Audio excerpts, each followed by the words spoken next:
En 5749, Shabbat Parashat Mishpatim, le Rabbi a demandé que lorsque nous apprenons les sujets qui concernent le Mishkan dans le Chumash, par exemple dans la Parashat Trouma que nous allons aborder cette semaine, la Parashat Tetzaveh et le début de la Parashat Kitissa, en plus d'apprendre le Rashi, nous devrions également apprendre ce que la Gemara, ce que la Torah Shebaal Peh, la Torah orale, explique sur ces versets qui concernent le Mishkan. En apprenant davantage sur le Mishkan, qui est la base du Beth Amikdash qui a été construit plus tard, cela amènera Hachem à construire le troisième Beth Amikdash, beaucoup plus rapidement. C'est une promesse du Rabbi. Nous apprendrons une explication du Rabbi sur la façon dont le Aaron relie le Mishkan et chaque Beth Amikdash ensemble, et ce qui les fait durer pour toujours. Le Beth Amikdash a été détruit, mais le Aaron n'a pas été détruit. Lorsque Shlomo HaMelech a construit le Beth Amikdash, il savait que le Beth Amikdash serait détruit plus tard. Il a donc fait construire des tunnels sous terre pour y cacher le Aaron. Plus tard, le roi Yoshiahu va y déplacer le Aaron pour le garder en sécurité sous le Beth Amikdash. De cette façon, le même Aaron qui était dans le Mishkan était là lors du premier et deuxième Beth Amikdash. Et il sera ramené, Be'ezrat Hashem à nouveau, pour faire partie du troisième Beth Amikdash. Puisque cette partie importante du Beth Amikdash est toujours là, alors on peut comprendre qu'il n'a jamais été vraiment et complètement détruit. Et comme il y avait le même Aaron pour chaque Beth Amikdash, eh bien ils sont tous connectés. En ce lendemain de Motzai Shabbat, on peut d'ailleurs parler de quelque chose de similaire, ce que nous appelons l'os de Luz. C'est ce que chacun possède, l'un des os d'une personne qui est impossible à détruire. Même après le décès d'une personne, cet os-là reste. Et c'est à partir de cet os-là qu'Akadosh Baruch Hu va reconstruire la personne au temps de Triyat HaMetim, la résurrection des morts. Le Aaron, il est comme l'os, ce que nous appelons le Luz. D'ailleurs, nous avons également l'habitude de mettre un petit peu de vin sur les deux côtés des tempes, ainsi que derrière la tête, en bas du crâne, juste au-dessus de la nuque, au centre, qui correspond à cet os-là, pour le nourrir chaque Motzai Shabbat. Très important d'y penser. Alors, Be'ezrat Hashem, nous arriverons à la reconstruction du troisième Beth Amikdash, et là, à ce moment-là, il y aura le Aaron, ce Aaron-là, qui n'a jamais vraiment été détruit.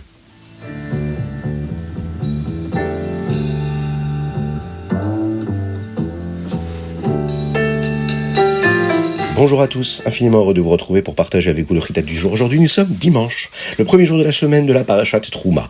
Nous sommes aujourd'hui le Beit Hadar Aleph, deuxième jour du mois de Hadar Aleph, 5784, et nous allons aborder le Chumash du jour.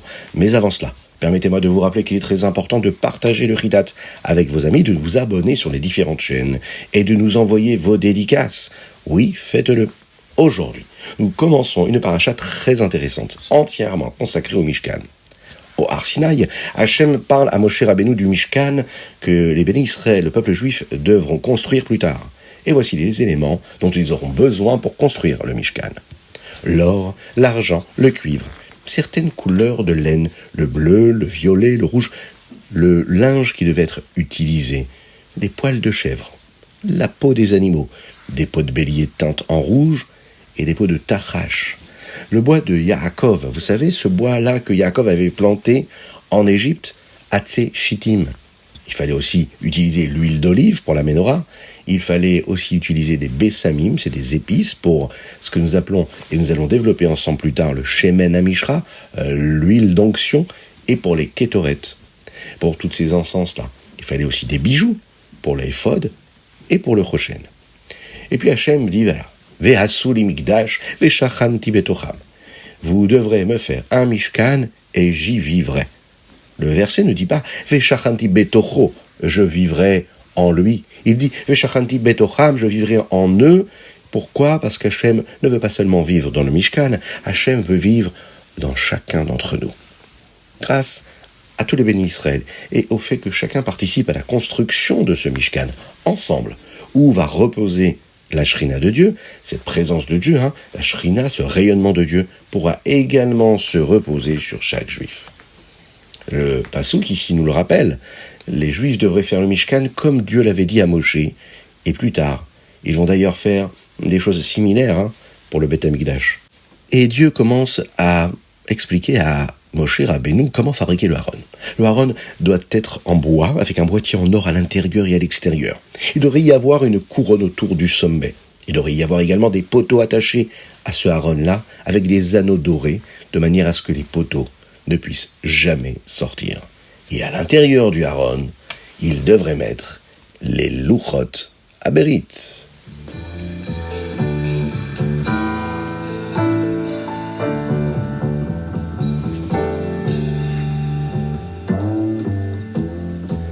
Teilim.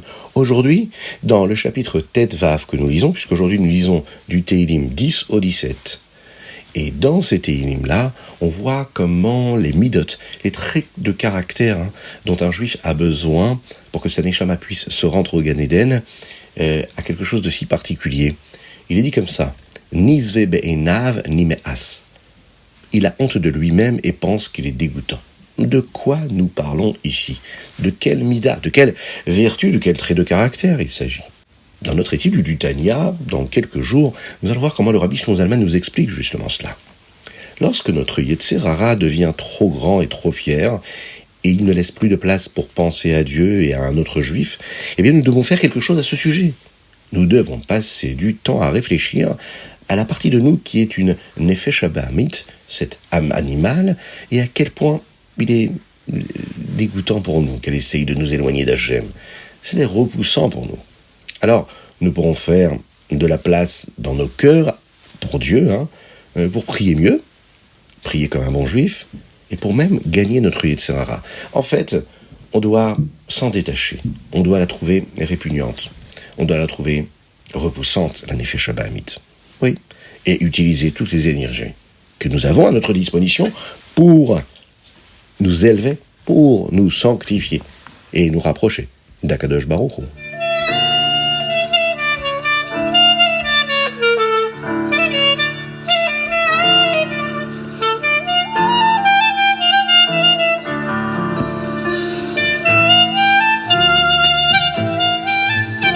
Tanya, l'écouter Amarim, Perek, Chaf, Zain.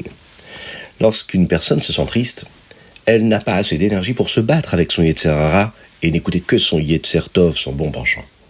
L'une des choses qui peuvent rendre une personne triste et lente est que même lorsqu'elle fait autre chose, son esprit continue d'essayer de penser au Averot, à toutes ces choses négatives. Parfois on pourrait se dire, mais je ne comprends pas. La vérité c'est que j'ai envie de me comporter comme il faut. J'ai vraiment envie de penser uniquement à de bonnes choses. Alors pourquoi toutes ces choses négatives me submergent? Le Rabbi Shlomo Zalman dit qu'ici, on fait une grosse erreur quand on pense comme ça. Il ne faut pas être triste, on doit être heureux. Être heureux d'être dérangé. Parce que quand on dit non, je ne penserai pas à cette avéra qui arrive et qui surgit, eh bien on fait une mitzvah en fait. On fait la mitzvah de repousser le mal. Et rien que pour cela, on doit être heureux. Les chachamim, nos sages, disent qu'une personne qui est tentée de faire une avéra mais qui s'arrête et qui ne fait pas la avéra obtient une récompense tout comme celle d'une mitzvah. Ainsi, lorsqu'une personne pense à quelque chose à laquelle elle ne devrait pas penser et qu'elle s'arrête de penser à cela, elle décide de passer tout de suite à une pensée positive et saine et sainte et pure, eh bien, elle doit être heureuse d'être capable de faire cette mitzvah et elle en sera récompensée, comme si qu'elle avait fait, tout simplement, une mitzvah précise, claire et bien définie.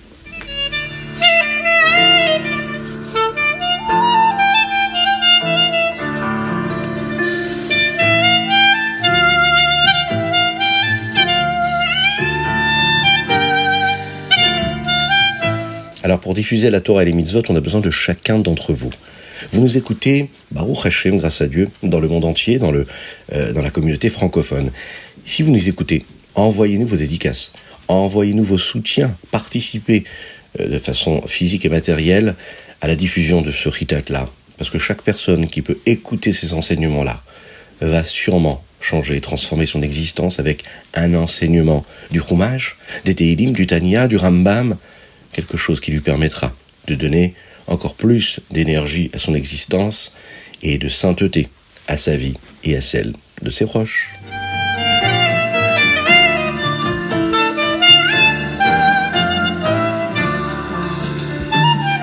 Et nous passons tout de suite au Hayom Yom. Aujourd'hui, nous sommes bien sûr dans cette paracha-là de Teruma, et nous sommes le Beit Hadar Aleph, le deuxième jour du mois de Hadar. Le Rabbi Shlomo Zalman a instauré un service de Dieu très particulier et il a mis en place des directives et des enseignements, des recommandations pour les chassidim, afin de trouver la profondeur, l'intériorité dans notre service de Dieu.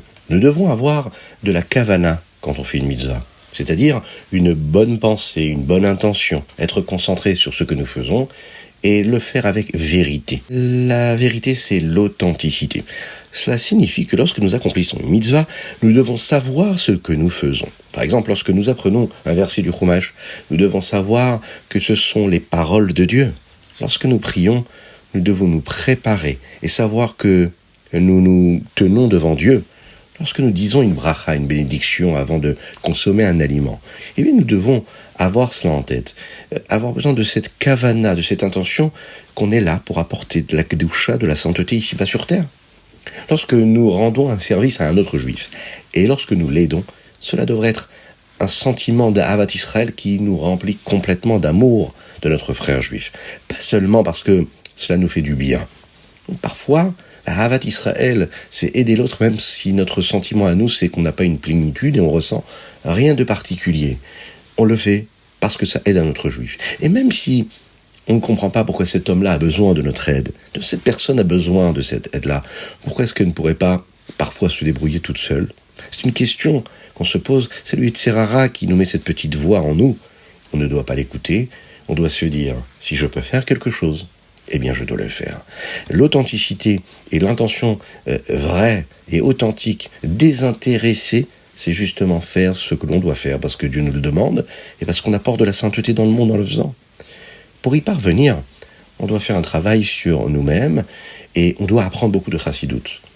La chassidoute nous enseigne toutes ces notions-là, et elle nous permet de comprendre un petit peu mieux ce que nous devons faire, et comment intégrer à notre vie et à notre façon de vivre toutes ces belles valeurs qu'elle nous enseigne.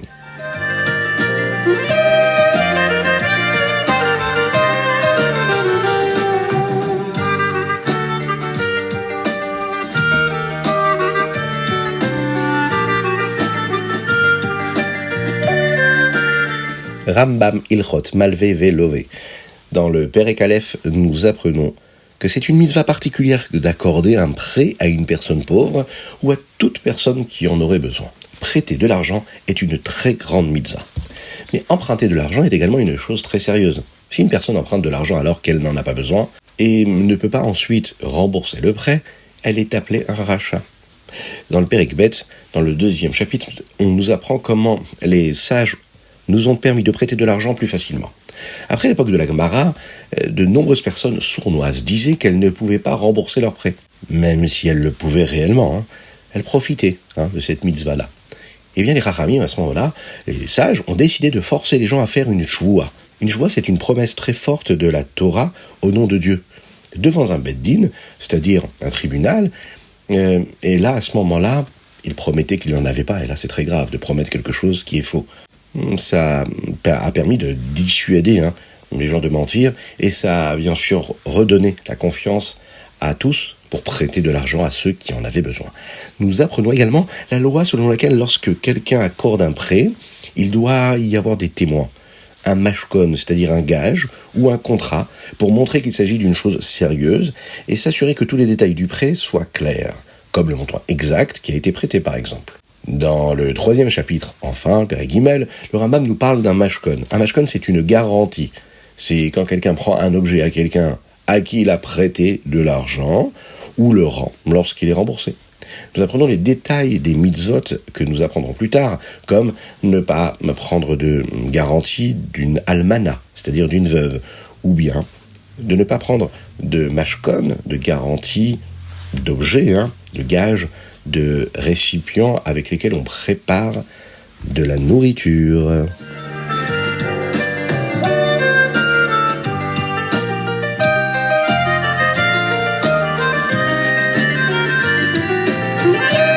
C'était le Ritatu du jour, j'espère que vous avez passé un bon moment, que Dieu vous bénisse et qu'il vous protège, qu'il vous inonde de bénédiction, de grâce et de miséricorde, de réussite totale, de joie véritable.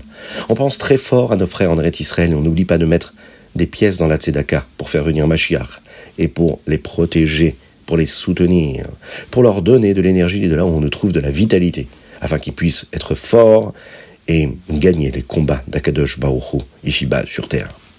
On fait une spéciale dédicace aujourd'hui assez joyeuse et on souhaite un très très grand Mazal Tov à Menachem Mendel qui aujourd'hui célèbre ses 9 ans, Menachem Mendel Touati.